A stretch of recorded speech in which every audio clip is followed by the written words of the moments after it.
안녕하세요 여러분, 김형석 원장입니다. 눈밑 지방 재배치 수술 많은 분들이 관심을 갖고 찾아주시고 계신데요. 눈밑 지방 재배치는 왜 신중하게 결정해야 되는지에 대해서 오늘 말씀드리도록 하겠습니다. 눈밑 지방 재배치는 재수술을 할 수 없다고 생각하는 분들이 많습니다. 그 전에 했다가 효과를 보지 못했거나 다시 눈밑이 불룩해졌거나 눈밑을 수술했는데도 눈밑이 오히려 더 꺼져 보인다거나 하는 경우에 재수술을 시행할 수가 있습니다. 하지만 눈밑 지방 재배치는 다시 수술하는 것이 정말 힘들고 조심스럽게 접근해야 되는 부분입니다. 눈밑 지방 재배치를 재수술하게 되는 여러 케이스가 있는데요. 필러나 시술 같은 걸 해서 개선 효과가 미미한 경우도 있고, 눈밑 지방 재배치를 했는데 오히려 눈밑이 꺼져 보이거나 불룩함이 남아 보이고 더 심해 보이는 경우도 있을 수 있습니다. 그리고 눈밑 지방 재배치를 수술하는 방식은 의사마다 다를 수가 있는데, 눈밑 지방을 제거한 후에 다시 넣어주는 형태의 수술을 했을 경우에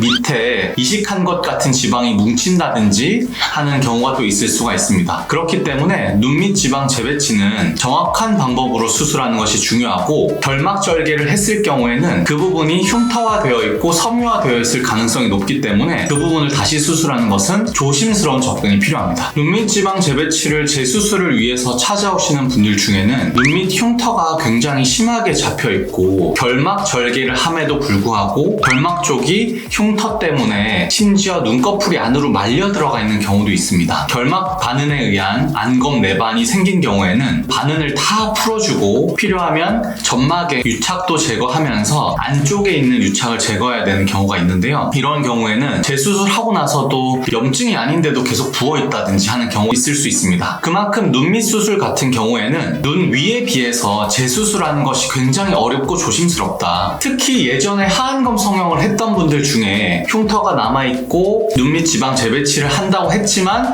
지방이 그대로 남아있어서 다시 하안검 성형을 하지 않고 눈밑 지방 재배치 방법을 통해서 그 불룩한 부분을 해결하는 경우도 있는데요. 눈밑 지방 재배치를 다시 할 때는 최대한 혈류를 보존하고 조직을 보존하면서 재수술했을 때 혈액순환의 개선 효과도 있고 구축이나 흉터와 섬유화도 없기 때문에 좋은 결과를 낼 수가 있습니다. 모든 수술이 마찬가지겠지만 첫 번째 수술을 잘 하는 것이 중요합니다. 유착도 없이 회복도 잘 되고 재수술할 일이 없도록 눈밑 지방 재배치를 잘 해두는 것이 중요하다고 말씀드릴 수가 있겠습니다. 감사합니다.